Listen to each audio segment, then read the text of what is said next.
since number 4 was so much fun, they give you another one of these to do. It's basically just extra practice. And so we're given an equation. We have nitrogen monoxide and reacting it with oxygen gas. And right underneath it in the book, there is a chart. I will add it up above. And it has you the rates of the different instantaneous or the parts of this reaction through different trials. So they've done this reaction again in 3 trials.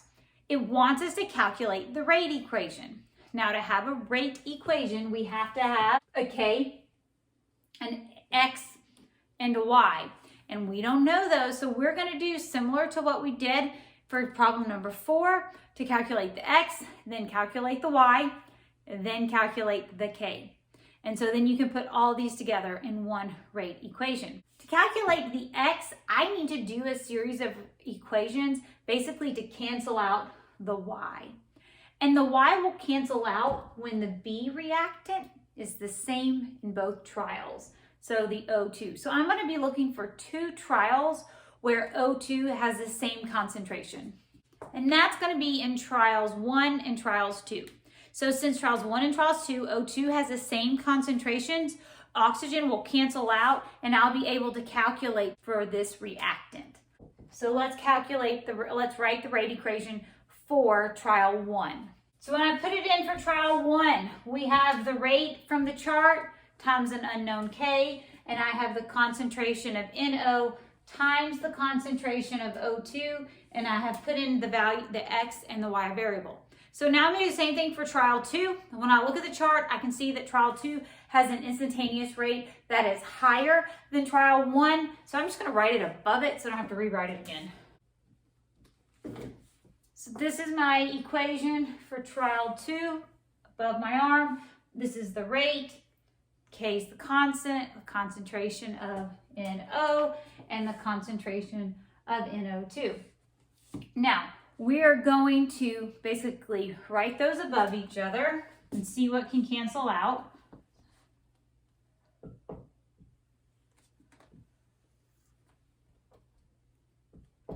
The whole point of picking trial 1 and trial 2 was so that Y's would cancel out. So this whole thing, these are the same.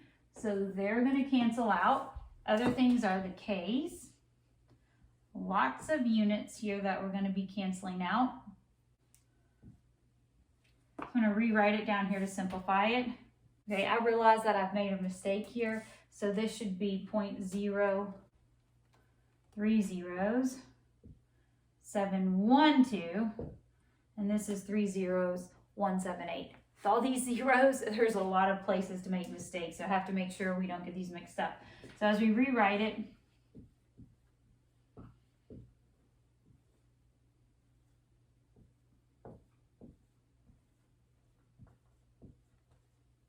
so when we rewrite it, this is what we get. So when you put this in your calculator on this side, you get 4.00.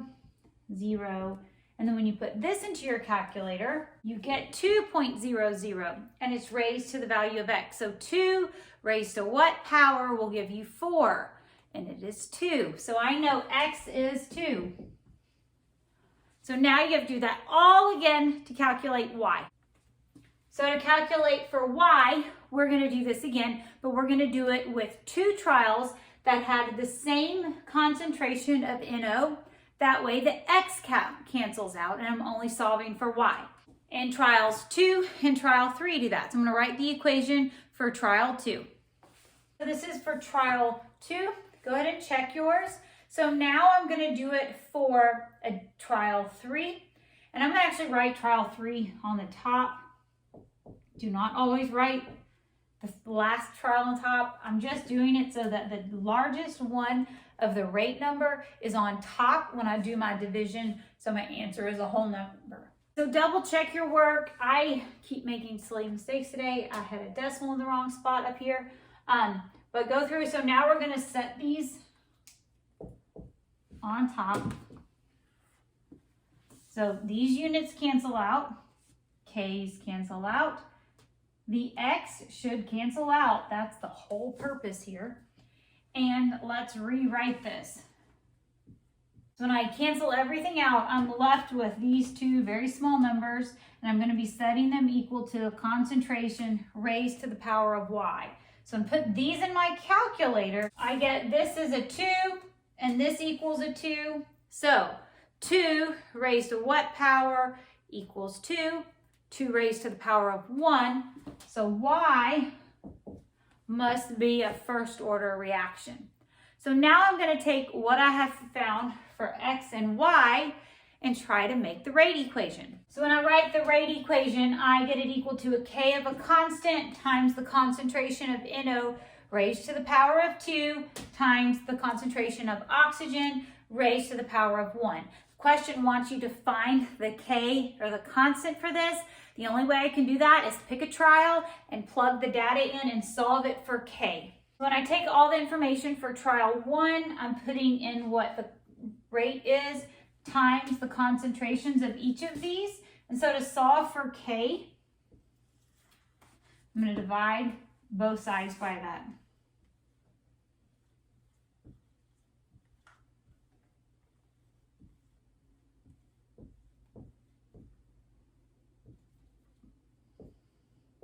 So as I've worked through it, there are actually in the table some zeros after that, which are important for significant figures, but they really confuse me when I start doing the math. So I sometimes drop those off just so it's less numbers to look at, and especially if I was to try to put some of those in my calculator. So when you put this in your calculator, you're going to have to utilize parentheses. You have division with 2 steps in the bottom and an exponent. So if you do this in one motion, which does eliminate rounding errors, but it also increases the possibility for making mistakes in your calculator. So you're going to need to put everything in the bottom in parentheses. Now, when you do the math in your calculator, you get 7,120. That is the numbers part, but remember, we actually have to figure out the units for this. So if I was going to figure out the units, I'm going to do it over here. Hopefully it doesn't get too messy. I have molarity over seconds. And I'm actually going to be dividing it by, and this is an m squared and an m.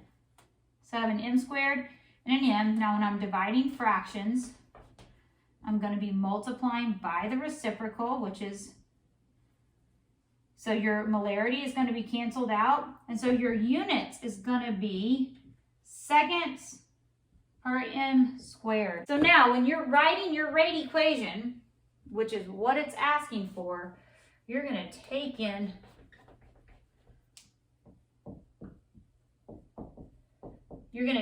this K value in, put it up here. So this would be the rate equation for this reaction.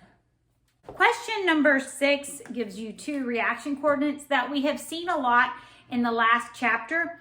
And in the 2 reactions, it asks you which represents a reaction that has a higher rate constant. This one has a higher activation energy. And if you'll think about this like a hill that you're trying to roll a ball up, if you have a high activation energy and you're trying to roll a ball or push something up the hill, the higher the hill, the harder it's going to be and the slower you're probably going to go up the hill. So the slower the reaction rate is going to be. And this one that has a smaller hill, you're going to be able to push the ball up it faster. So the question asks which one would have the higher rate constant, and it would be this one. So a lower activation energy is a higher rate constant.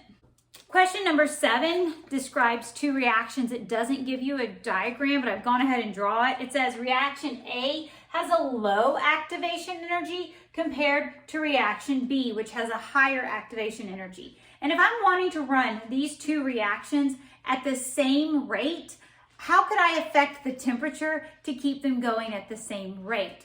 Well, if part B has a higher activation energy, it is going to need more energy to run at the same rate as A. And an easy way to give it more energy is to increase the temperature of B. If you're increasing it, you're putting energy into it, you're causing those molecules to move around more and have more collisions. So that will help speed up its rate.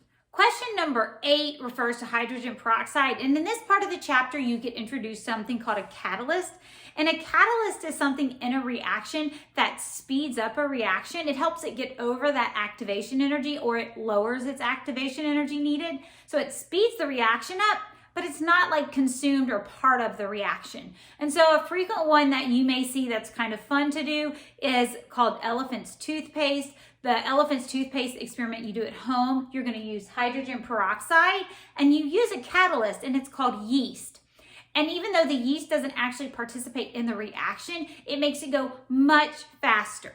And so what happens with hydrogen peroxide is you're going to be producing water and oxygen. And sometimes if you're in the safety of a lab, lab supervisor, you can take a wooden splint that you catch on fire and you blow out, and you can put it near the bubbles if you catch bubbles in this reaction, and they'll kind of have like a little bit of a flame will come onto the splint. That's because this is oxygen, and oxygen easily ignites. You'll see this elephant's toothpaste reaction also sometimes done on television show, and they don't use yeast as a catalyst. They use another catalyst called potassium iodide that works a little bit better, but using that product, you have to keep it in a little bit safer and be careful of temperature changes because it does get really hot.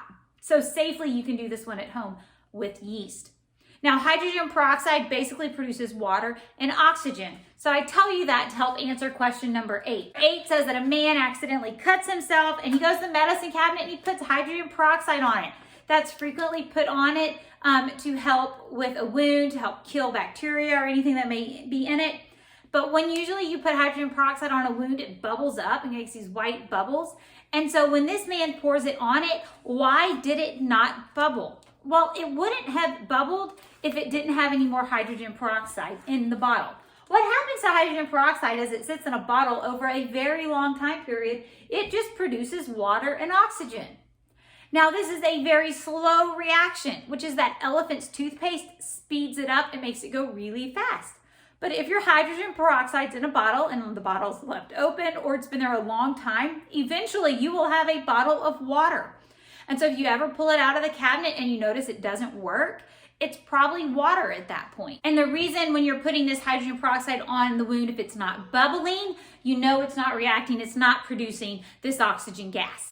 Question 9 gives you 2 reaction coordinate diagrams, and it asks you which one of these would have been done in the presence of a catalyst. Well, a catalyst does, as we talked about earlier, is it lowers the activation energy. So it lowers this hill for the reaction to proceed spontaneous. And so this one that has had a lower hill would have been done with a catalyst. So this B would have had a catalyst. For question number 10, we're going to keep working with catalyst, but I want you to understand that there's 2 types of catalyst. There is a homogeneous catalyst and there's a heterogeneous catalyst. Well, in root words, homo means the same. So a homogeneous catalyst is a catalyst that is in the same phase as the reactant.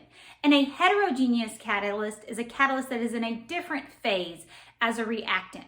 So what question number 10 is saying that there's 3 known catalysts that work really well for this reaction. Catalase, which is discussed in the book, potassium iodide, and manganese oxide. And so it talks about potassium iodide, which is in an aqueous solution, which is actually the same as in the hydrogen peroxide. So for this case, potassium iodide in an aqueous solution is a homogeneous catalyst.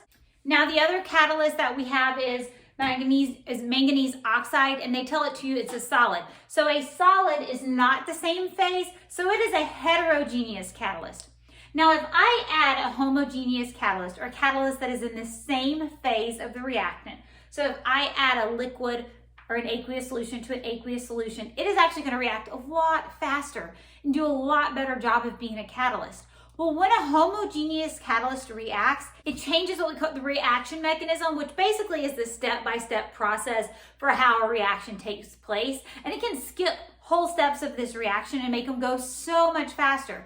So the reaction or the question wants to know what catalyst changes the reaction mechanism. And so that is always going to be your homogeneous catalyst. And for this case, it's potassium iodide.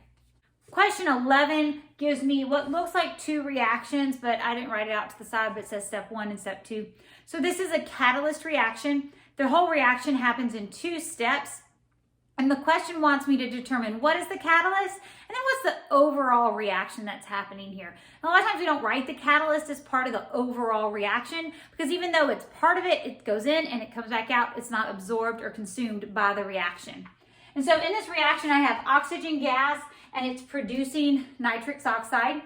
And then I am left again with an NO2 gas.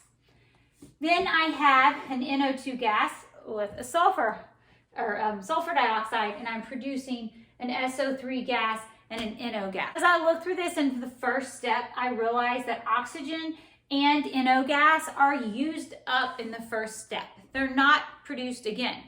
Then when I look at the second step, NO2 gas and SO2 gas are both used up, but NO gas is made at the end. So I use NO gas as a reactant here, and then it comes back out as a product. And so it isn't consumed in the reaction, so the NO is the catalyst.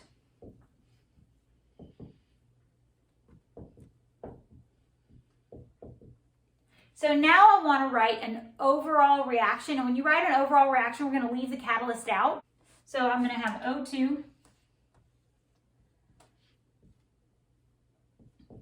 I'm going to leave the catalyst out. The other product that I have that doesn't come from the catalyst is SO2, because this catalyst makes NO2. NO2 comes from the catalyst, so this is the other reactant, and they produce SO3. And I'm going to leave the NO out because I'm not putting the catalyst in the overall reaction. Now it's not balanced. 4 oxygens. So let's get this. Put a 2 here. Gives me 2 sulfurs, 4, 5, 6 oxygens, and 2. That's an S. My S's are looking like 5s today. And so this would be the overall reaction. It does not have in it this catalyst. All right, I'll see you next time for the review questions for Chapter 15.